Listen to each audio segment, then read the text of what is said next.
Il existe et il existera toujours, parce que la Marche verte, ce n'était pas seulement un acte politique isolé, mais c'était une grande bataille avec les armes du XXe siècle, c'est-à-dire avec les armes politiques. Si on veut bien sûr comparer la Marche verte, pour moi, dans l'histoire du Maroc, je peux la comparer avec la bataille de Oued el-Makhazine ou la bataille des Trois Rois, c'est-à-dire c'est un acte, c'est une opération, c'est une séquence dans l'histoire qui va rester d'une manière indéfinie, indéterminée dans l'esprit, dans la mémoire, dans la culture, dans l'identité de tout un peuple qui est le peuple marocain. La Marche verte, pour moi, ce n'était pas un esprit qui a régné durant le règne du feu roi Hassan II, mais c'est un esprit qui caractérise tout d'abord la mentalité du Marocain et qui incarne les valeurs sociopolitiques de la nation marocaine. On peut même dire que, pour moi, la Marche verte, on peut dire qu'elle dépasse aussi la question d'esprit. Mais toutes les valeurs du citoyen marocain sont incarnées dans la Marche verte. C'est-à-dire un peuple pacifiste qui est toujours prêt à donner assistance aux autres, un peuple qui est attaché à son sol, à son territoire, à ses valeurs, à son identité, à son histoire. Ces choses-là sont toujours et resteront toujours les caractéristiques fondamentales de la nation marocaine. Donc pour moi, ce n'est pas seulement un esprit isolé ou qu'on peut considérer comme une séquence de l'histoire, dans l'histoire, mais c'est quelque chose qui incarne cette nation avec toutes ses valeurs, son tempérament et tout ce que vous voulez. Alors c'est la raison pour laquelle on peut dire que cet esprit va toujours régner, va toujours rester, il restera toujours présent, bien sûr, même pour les générations futures. Ils connaîtront la Marche verte, bien sûr. Peut-être qu'ils vont la connaître d'une autre manière. Ce n'est pas comme notre génération qui l'a vraiment vécu et qui a constaté l'esprit de solidarité qui régnait dans le temps. Vous savez, il faut vivre cet instant. Parce que la Marche verte, c'était tout d'abord une opération qui a été lancée à travers un discours du roi. Mais il fallait aussi vivre avec les Marocains cette séquence-là, c'est-à-dire comment ils ont vécu cette Marche verte. Et croyez-moi, on peut dire que c'est l'incarnation du citoyen qui est attaché à son territoire, à son identité, à sa culture.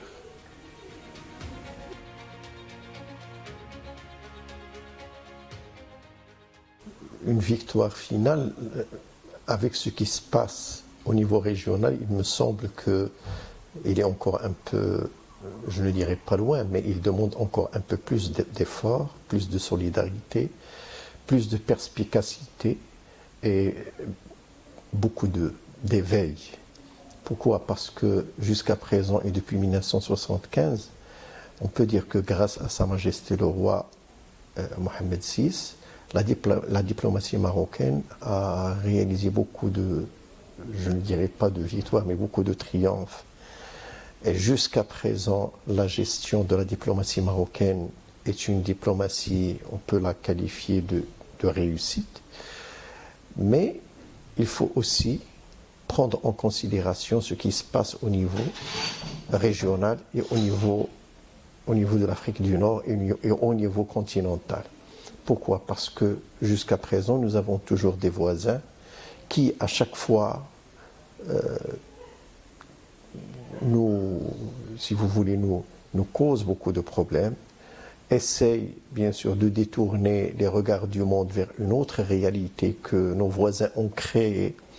Et cela, bien sûr, je peux même dire que c'est une longue bataille. Mais ce qui est important dans tout ça, c'est la solidarité qui règne au Maroc, parce que le dossier du Sahara, pour nous, est un dossier artificiel.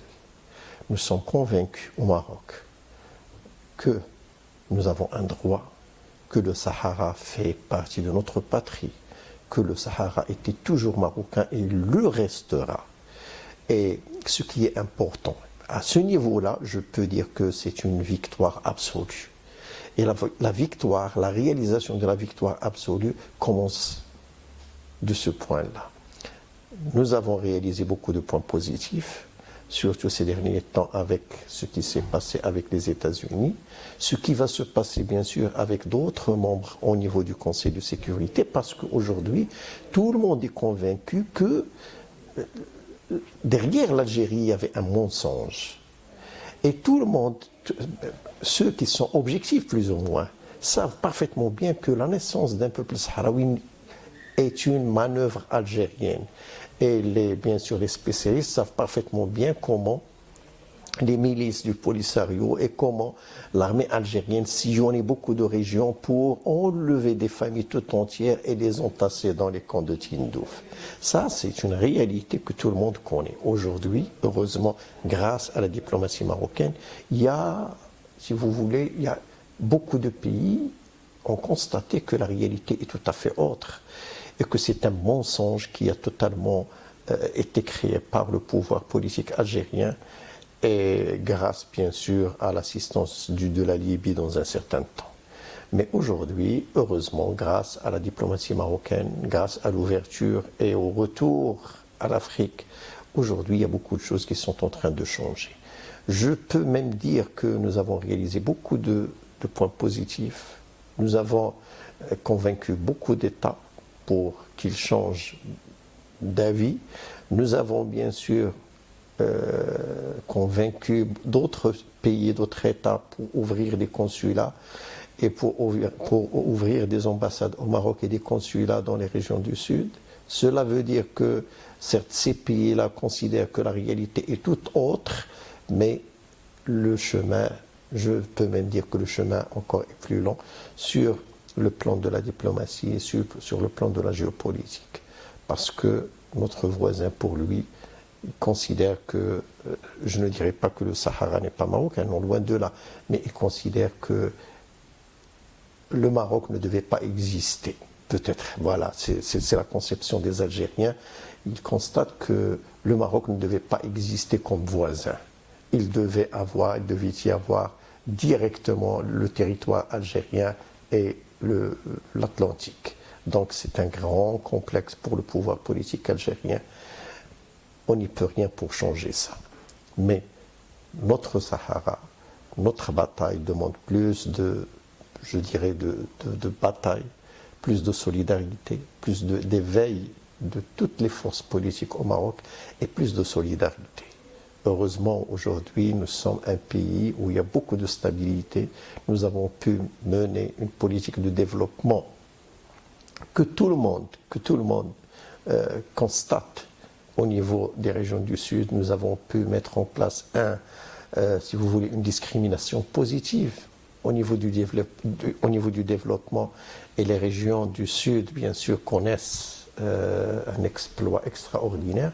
D'ailleurs, c'est la raison pour laquelle aujourd'hui, beaucoup d'investisseurs se dirigent directement vers les zones du Sud, avec beaucoup les opportunités, avec ce que le Maroc a pu mettre à leur disposition comme infrastructure, comme stabilité, comme, si vous voulez, comme sécurité. Donc cela montre que nous sommes dans le bon chemin, mais on ne peut pas crier victoire totale. On doit encore batailler encore plus.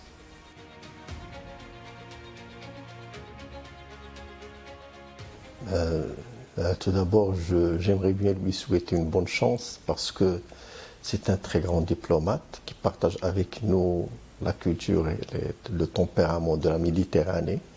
C'est aussi quelqu'un qui connaît parfaitement bien la nature du problème et il partage avec nous cette culture un peu extraordinaire de la Méditerranée, comme je viens de le dire.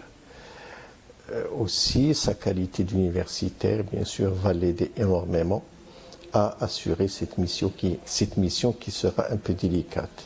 Je suis sûr qu'il ne ressemblera pas à aucune des missions qu'il a déjà menées au niveau des Nations Unies.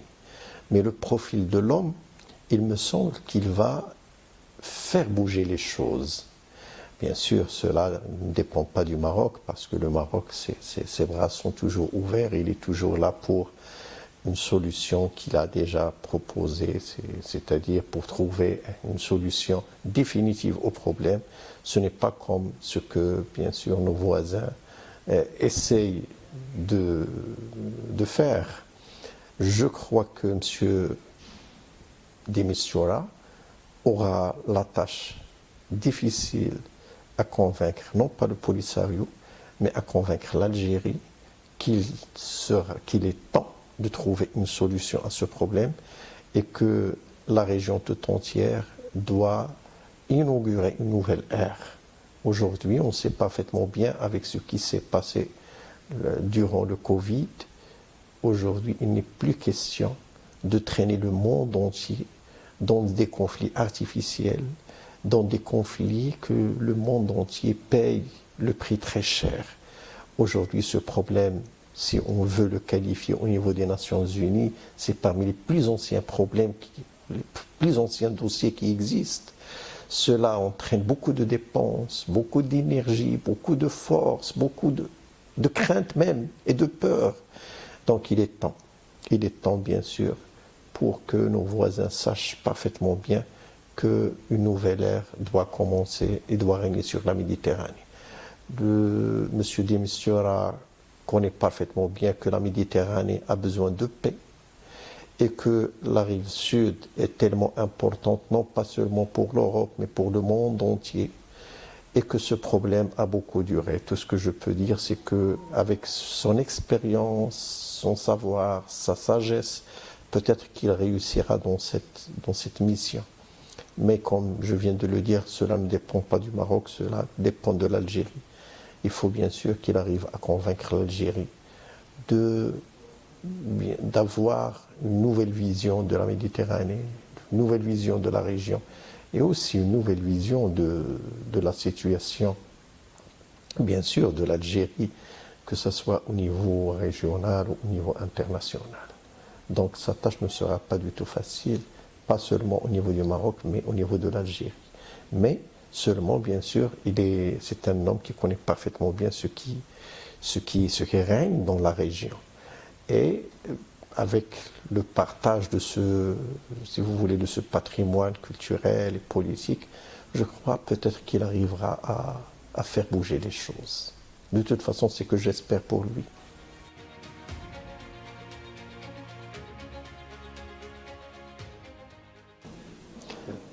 Vous savez, dans ma nature, je n'aime pas être pessimiste, mais dans le cas des relations entre le Maroc et l'Algérie, je le suis. Pourquoi? Parce que en faisant appel à l'histoire de ce conflit, c'est-à-dire le conflit du Sahara, ce qu'on découvre, c'est que la nature du problème ne dépend pas seulement bien sûr, du territoire marocain, le Sahara. Mais il remonte un peu plus loin. Je dois mettre le point sur le phénomène qu'a connu le monde arabe, c'est-à-dire le phénomène des officiers libres, ou Tubat al-Ahrar. Comme vous le savez, c'est bien sûr la première expérience qu'a vécu le monde entier avec ce phénomène. C'était l'expérience de Mustafa Atatürk en Turquie. Et Feu Jamal Abdel Nasser a extrapolé l'expérience vers l'Égypte. Et depuis, il a pu convaincre certains leaders militaires de mener des putschs, comme c'était le cas au Soudan, en Algérie, en Libye, et ainsi de suite. Et il y avait un pouvoir un pouvoir militaire, je dois même dire un pouvoir militaire qui s'est installé en Algérie.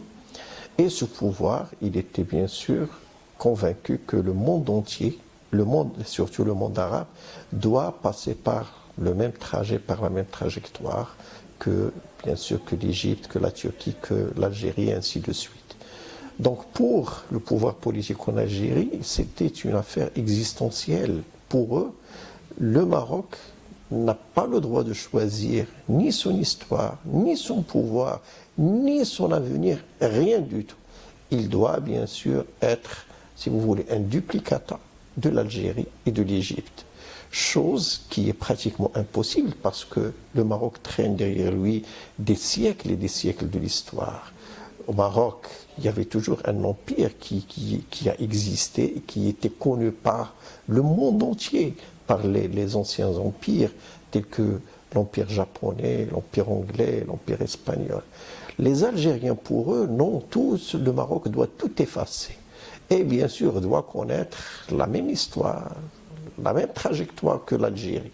Donc pour eux, ce qui est vraiment dangereux en Algérie, malgré les concessions faites par le Maroc, que ce soit au niveau de la bataille pour la liberté, que ce soit au niveau de la concession même d'un territoire marocain pour l'Algérie, que ce soit à tous les niveaux, malgré tout ça, bien sûr les Algériens auront toujours ce complexe qu'il faut qu'il y aurait un changement politique au Maroc et que le Maroc doit reproduire la même expérience que l'Algérie. Or, on sait parfaitement bien que c'est une chose impossible et qu'on ne peut pas extrapoler les expériences vers un autre pays. Alors, tant que les choses sont comme ça, tant que cette conviction règne au niveau du pouvoir politique en Algérie, on ne peut pas espérer autre chose. Bien sûr, c'est des gens, je peux même dire au niveau du pouvoir politique, qui ont, je ne dirais pas qui ont le pouvoir, mais qui ont une certaine manière d'interpréter toujours les bons gestes pour les rendre des gestes qui ont été manigancés contre eux. Ce sont des gestes qui ont contre eux. Ils doivent savoir, bien sûr, et ils ne veulent pas l'admettre, que le Maroc est un pays souverain et qu'il a existé même avant que l'Algérie existe en tant qu'État et en tant que, bien sûr, quantité politique. Et le Maroc a toujours été un pays souverain. D'ailleurs, la France, lorsqu'il a voulu coloniser l'Algérie, et lorsqu'il n'a pas pu coloniser le Maroc, c'est la raison pour laquelle il a signé un acte de protectorat avec le Maroc, mais pas un acte de colonisation. Parce qu'ils savent, les Français savaient parfaitement bien que c'est un peuple indépendant, que c'est une culture et que c'est un empire qui traîne derrière lui beaucoup d'histoires et beaucoup d'événements et beaucoup de, si vous voulez, beaucoup d'actes politiques et sociaux. C'est la raison pour laquelle que je demeure toujours pessimiste vis-à-vis du pouvoir politique algérien. Et je crois même qu'aujourd'hui, le Maroc, il doit oublier ce qui a été dit au congrès de Tanger en 1957, qui, bien sûr, dans lequel les leaders des mouvements nationaux rêvaient d'avoir un grand Maghreb. Pour moi, on doit bien sûr plier le dossier du Maghreb. Pratiquement impossible de rêver d'avoir un Maghreb avec ce pouvoir politique qui règne en Algérie. Il faut qu'on admette ça. C'est vraiment, je le dis avec une certaine amertume, mais c'est la réalité.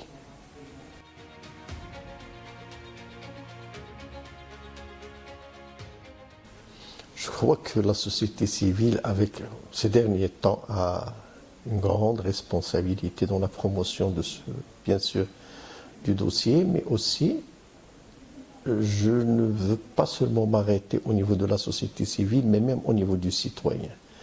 Il faut aujourd'hui que n'importe quel citoyen sache que la question ou le dossier du Sahara est une question d'existence pour nous.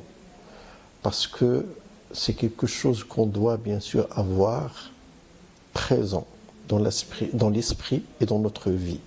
On doit tout d'abord convaincre, pas seulement je ne parle pas des Marocains, mais on doit toujours convaincre et essayer de convaincre encore plus les autres, surtout les Européens, les Américains, les Africains, que bien sûr nous avons un droit et que nous sommes, si vous voulez, que nous sommes en train de vivre une certaine injustice au niveau international et au niveau régional. En ce qui concerne la société civile, on sait parfaitement bien aujourd'hui, surtout depuis 2011, qu'elle a une place très importante au niveau de la Constitution. Et parallèlement à ça, il a la lourde tâche, bien sûr, d'avoir un certain rôle dans, je ne dirais pas dans la promotion, mais aussi dans, si vous voulez, dans la formation, dans la socialisation, dans la communication autour de ce problème. On connaît aussi, on sait parfaitement bien aussi qu'il y a beaucoup de moyens que l'État marocain a mis à la disposition de la société civile, non pas seulement pour le dossier du Sahara, mais en général. Et on sait aussi que le climat de liberté d'expression qui règne au Maroc, il n'est pas du tout comparable au niveau du Maghreb ni au niveau régional. Donc, c'est la raison pour laquelle aujourd'hui la société civile doit savoir qu'elle a une mission historique, qu'elle a une mission politique et qu'elle doit participer dans la consolidation des réalisations que nous avons bien sûr pu avoir jusqu'à présent grâce à la conduite de Sa Majesté de ce dossier. La société civile, son rôle est primordial aujourd'hui pour toutes les actions que connaît le Maroc, bien sûr pour son avenir, pour son futur. On sait aussi parfaitement bien que aujourd'hui au Maroc, on parle de la démocratie participative. On ne peut pas avoir de démocratie participative sans la société civile, mais cette société civile, bien sûr, doit aussi admettre qu'elle a un rôle historique et que le premier dossier, la première chose primordiale pour nous citoyens est le dossier du Sahara. Nous sommes convaincus que c'est notre territoire et que nous devons ensemble, que ce soit comme citoyens ou comme société civile, avoir quelque part ce dossier et bien sûr essayer de comprendre que nous avons une certaine tâche de participer à la promotion de ce dossier. Et on doit être convaincu que malgré parfois la spécialité, parce qu'aujourd'hui il y a des associations qui sont spécialisées dans la défense et dans la promotion du dossier.